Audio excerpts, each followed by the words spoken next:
This is the Books Podcast presented by Tim Hague. This is the Books Podcast with me, Tim Hague, and also with Steve Richards, who's written for me, one of the books of the season, The Rise of the Outsiders, How Mainstream Politics Lost Its Way. Thank you for hosting us, Steve. Well, thank you very much for inviting me. I guess we should start out by saying what we mean by political outsiders. I mean, it's pretty easy to list them.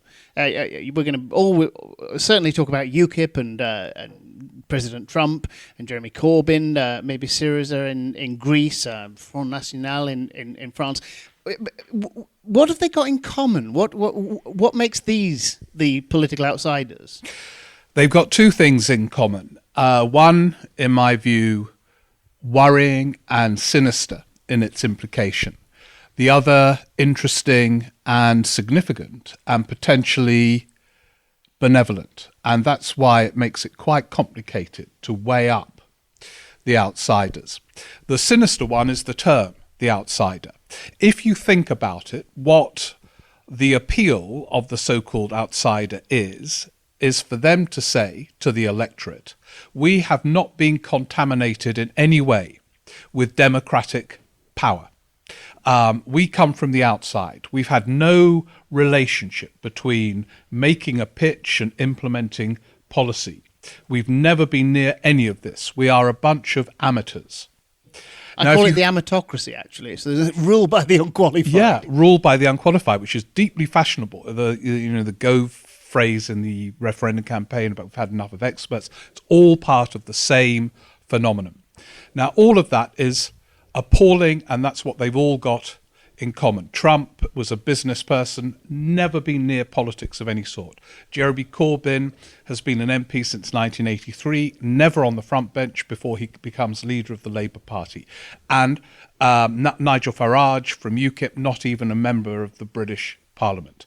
And instead of this being a problem for them, it is a huge advantage.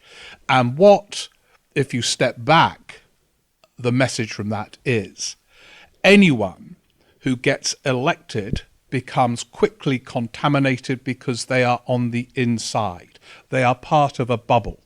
Now, these bubbles don't exist in reality, but the perception that they do is really dangerous. So that's one thing they've got in common, and it is, I think, something that we should all be really alarmed about.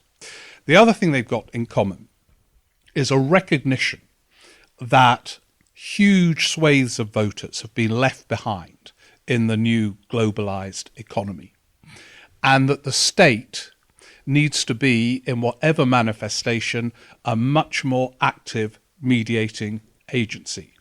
Now, on the left, that is a far more coherent position because they believe in the state. On the right, it is wholly incoherent. It's paradoxical, isn't it? It is completely so. To be a right-wing statist. But look at Trump. Planning or pledging in the US election to spend more on infrastructure than any Democrat candidate in the history of US elections. You make the point that he doesn't say the government's going to do this. He says Trump will do this. Exactly. And that's exactly. how he makes it an attractive proposition to people who would recoil in horror. Or to himself. That's how he reconciles the contradiction, that he says he hates politics, he hates big government. But Trump, plans to build a wall. Trump, is going to become a protectionist and put up tariffs. Trump, is going to spend money on the US infrastructure. And that's how he does it. For Corbyn, for Tsipras in Greece, for Podemos in Spain, it is much easier for Bernie Sanders. They believe in the state, and therefore they can make more sense of the detachment of many voters. But the appeal of the outsiders is explained, as I say, partly by this very sinister development that anyone in democratic politics is somehow corrupt, poisonous, indifferent to voters. But on the positive side, I think they have revived the idea that the state has to become more active. And, for example, the 2017 UK general election as a campaign was way to the left of the 1997 election campaign, which Labour, a left-wing party supposedly, won by a landslide, because it was all about what can the state do to help the elderly? What can the state do to deal with the demand for health and so on? How do markets work? That was not just the Labour side, although the Labour manifesto was a very robust social democratic document, came from the Tory side as well. And I think that reflects the influence the outsiders have had on this debate about the role of the state and people being left Well, you've even got behind. Mrs. May now starting to sound statist, starting to say that the government can do good things. Which I mean, Mrs. Thatcher must be turning in a grave. Yeah, yeah. I think the great tragedy for the Tories in that election is that May's ideas, they probably weren't her ideas, they were the ideas of her advisor, Nick Timothy, were actually on the right lines for the Conservatives. If they are going to become a modern centre-right party, they're going to have to address all these issues about how you fund elderly care, how you fund a free health service with a growing elderly population, etc. And she also recognises that some markets aren't working. And that puts her, as people have noted, in Ed Miliband territory. When Theresa May made her opening speech in Number 10, when she became Prime Minister, I spoke to Ed Miliband. He said, I think I might vote Conservative, because, it kind of was, he was joking, I hasten to add, but it kind of, she was speaking some of his language. Now, she'll never get the chance to implement it. It's unclear whether she was just a conduit for others. But it's again a reflection on a change as seismic as the Thatcher-Reagan era, and it's a counter to it. All of this hints, though, at another of the themes in your book, which is it's not just the relative seductiveness of some fairly unattractive people. It's also the outrage and disgust of the voting populations that's feeding into this. This is, I mean, this doesn't happen in the abstract. I think, like me, you regard the 2008 financial crash as one of the fulcrum points of recent history. But the rise of the outsider has been coming a lot longer than that. It's not a sudden development. No, although the pace and intensity of the rise really was triggered by the financial crash. The financial crash, I completely agree. I mean, the undercurrents of the financial crash were in place long before 2008, but it made sense of the disconnect and the concerns of voters, and of course deepened the fear of voters that no one was really in control. And it provided the backdrop to the rise of outsiders on the left of right. The financial crash was a seismic event, one of the most important events since the Second World War, and it has redefined politics. It has fueled mistrust amongst voters because they were brought up to believe that this kind of, never-ending eruption of financial markets around the globe would fund schools and the health service, and if some people became multi-billionaires as a result, it didn't matter.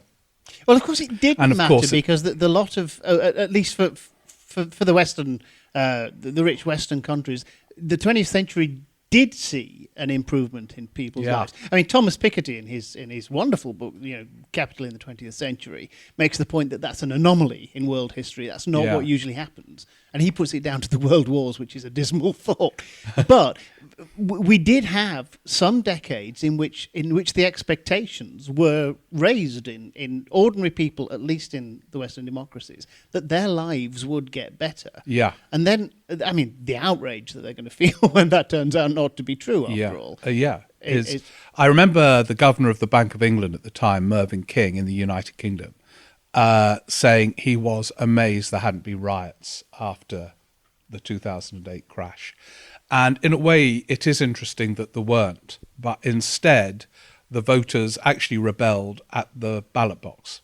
So they did rebel, but they rebelled by putting Trump in the United States. And Italy is very interesting. There you've got this 5-star movement where they make a fetish out of not knowing anything about politics, and voters have turn to them in their droves for the same reason, a deep disillusionment, partly justified, against the so-called mainstream. The mainstream have partly brought it on themselves, but again, and this is why it's quite hard to place this book, I don't say the mainstream are entirely culpable. I try to explain that there's another dangerous gulf here between voters' assumptions that the mainstream have this omnipotent power, and therefore the reason voters aren't benefiting from their omnipotence is that the mainstream must be wholly indifferent to them. Now, if you think about it, that is ridiculous. I mean, you can't be, as an elected politician, indifferent to the electorate. But that perception is out there and deepening, and that's dangerous. One of the things that I find interesting about this whole development, especially the recent developments, and it almost sounds trivial when you say it out loud, but I think it's actually central to what you're saying, is that promises have stopped meaning anything. Mainstream politicians are frightened of making promises because they're horrified at the thought of having to keep them, whereas your outsider is entirely cheerful about making promises. In the first place, he's not going to have to keep them, and then when he does get into power, well, there used to be a time when political parties thought they would have to implement their manifestos. Nobody expects that anymore. Yeah, except they half do.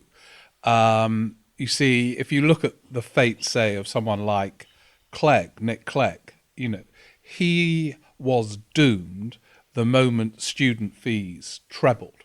He got into power, pledged to remove them altogether. He was the sacrificial virgin of the whole process. Yeah, absolutely. And he was, and this issue of trust destroyed him.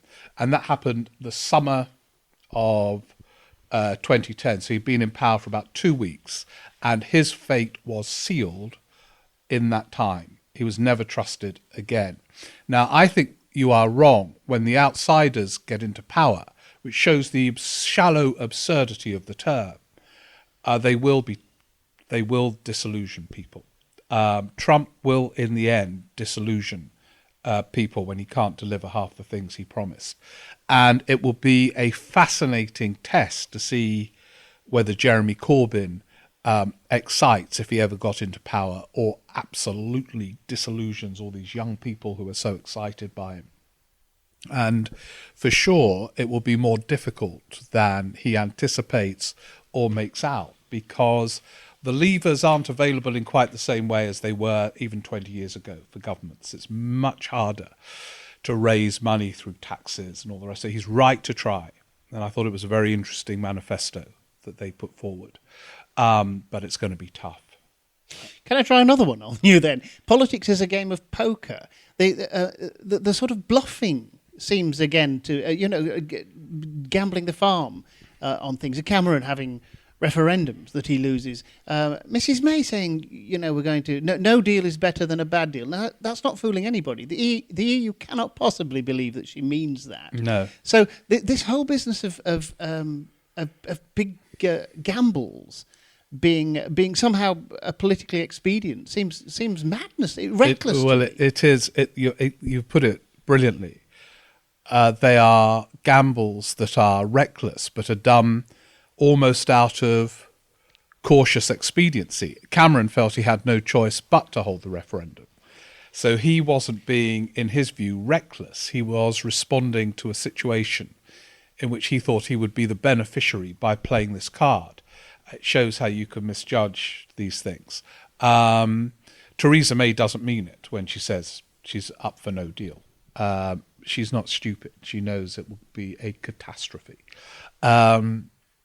But what I do think is quite healthy is that there is a gamble going on in a different way, which is that the mainstream moved much closer together in the 90s.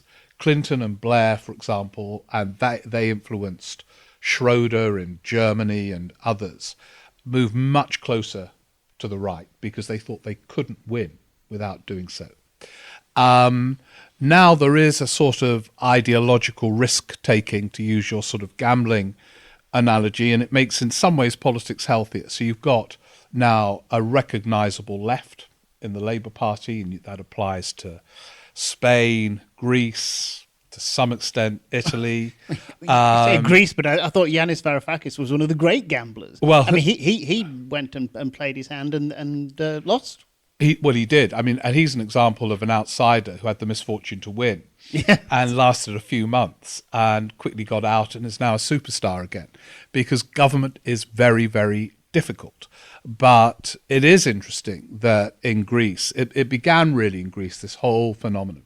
No one expected Syriza to win, and they won easily. And it was a great disruptive event. Now we're getting used to them, but that was the first example. And I remember Ed Miliband's office, he was leader of the Labour Party at the time. They had no idea how to respond, because half his office, including Ed Miliband, were really excited. And half his office said, we've got to be cautious, that they're seen as reckless, we've got to disown this thing. Now we're getting much used to these disruptive results.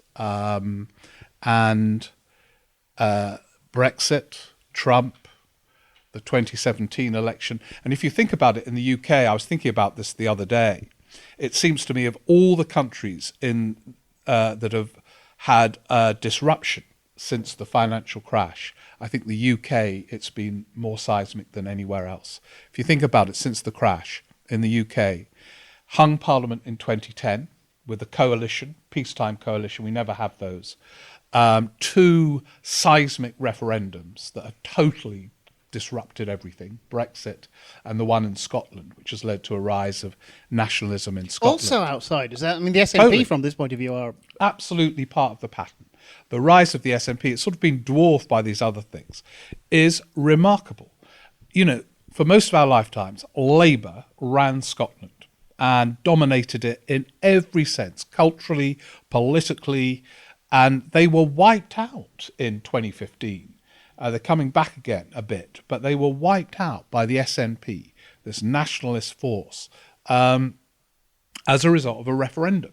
Britain doesn't usually hold referendums. It's had 2, which has changed everything.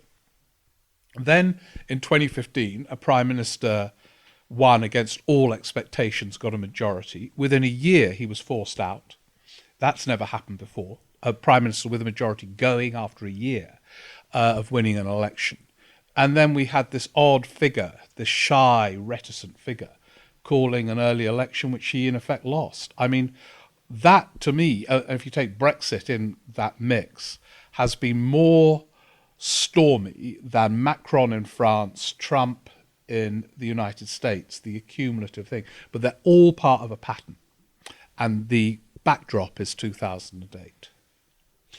I see something else, I think, that I want to try on you, which is, again, I think is a recent political development, which is a sort of refusal to accept defeat. There was a time when, you know, whoever won the presidential election in America would be accepted as president. That's no longer true on either side. Jeremy Corbyn is challenged for the leadership within months of being. I mean, this and the Remainers who still think that it might be possible to avoid Brexit. There seems to be a refusal to accept defeat. Is that all part and parcel? Yeah, that's a very good point. This is all so new, and people have been so conditioned to expect a certain kind of politician to rule over us that it's very difficult for any other outcome to be accepted. If you look again at the United Kingdom, it is extraordinary that the dominant figures of the last 10, 15, 20 years in Britain are not only ideologically in retreat, but are nowhere to be seen. I mean, David Cameron is not in the House of Commons anymore, having won in 2015. His Chancellor, supposedly the most mighty figure in the United Kingdom, now edits a newspaper out of the House of Commons. Clegg, who I talked about, a Deputy Prime Minister, many thought would continue to be in another hung Parliament, out of the House of Commons. Gordon Brown, you never hear from. Gordon Brown is near silent, although he's about to publish a memoir. Tony Blair runs a think tank. All the people who, I mean, they were very different in some respects, but had common assumptions and orthodoxies, all gone. And look at, Corbyn is now leader of the Labour Party. And you've got on the Tory side 3 Brexit figures running the 3 Brexit departments. I mean, the whole thing has been reconfigured so quickly, and it's very hard for those who've been starved of the, fuel of power to accept it. I want to go back finally to, you mentioned trust, and I thought that was an interesting theme, especially in the later part of your book, because first you talk a bit about people sort of recovering or regaining trust when they've lost. Hillary, suddenly Ed Balls goes on Come Dancing or whatever it is, Strictly Come Dancing, and becomes a beloved national figure. And you actually got a marvellous phrase, the nightmarishly distorting prism of modern politics, the prism of trust. It's clear that there was a loss of trust. Is anybody to blame for that, or is that just one of those historical movements? No, I think the media is largely to blame for portraying politicians deeply flawed as a bunch of crooks. I think it's mainly the media. To be honest, I could say this, politicians can't say it, but I think the voters are partly to blame in their assumption that, because they don't follow it, that they're all a bunch of crooks. Some politicians are to blame for being crooks, but there aren't that craven, many. It's not just being crooks, is it? It's you say that the left lost its ideological mojo, or the centre left didn't, the centre right gained it to too much extent. Yeah. So politicians as well, surely must. But that wasn't an act of deceit. It was quite open. They all on the centre to left moved to the right. Some of them believed it. Some of them felt they had to do it. But that wasn't an act of deceit. I would go as far as to argue deeply unfashionably, although the war in Iraq was a catastrophe and it reflected Blair's shallowness, that he went along with it, and his defensiveness because he was too scared to break with the United States. But to see him, therefore, as a liar is just too simplistic. And I don't think he is a kind of war criminal. It doesn't add up. Why was he so bothered about killing people in Iraq but saving peace in Northern Ireland? I mean, it's all far more complicated than that. But it is really dangerous. And you're right, it is fascinating when politicians leave elected politics, this place which is now so despised. They're adored. And I got to know Ed Balls well in his life as a politician and since, and it's fascinating.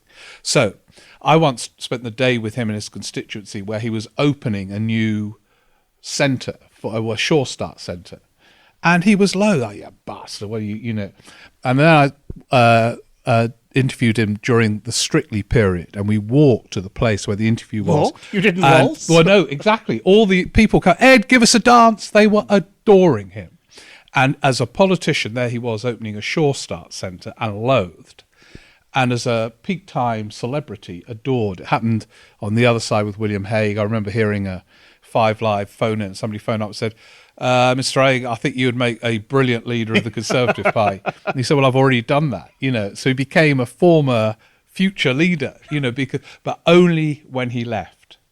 And those who are in this place called democratic politics are loathed, even though we all elect them. So it's self-loathing, partly. And the moment they leave and do these, they all know it's completely pointless, and people like Balls would like to do a serious job again, but he is adored being pointless. On the other hand, the book is very good. As you can tell, I really enjoyed it. I think it's important, and I think it's got a lot to tell us. So, Steve, thank you very much. Thank you very much. The Rise of the Outsiders by Steve Richards is published by Atlantic, and it's £18.99. A bargain! That was the Books Podcast with Tim Hague. The Books Podcast is produced by Green Shoot. You can find out more at www.green-shoot.com, and Tim can be contacted on tim@green-shoot.com.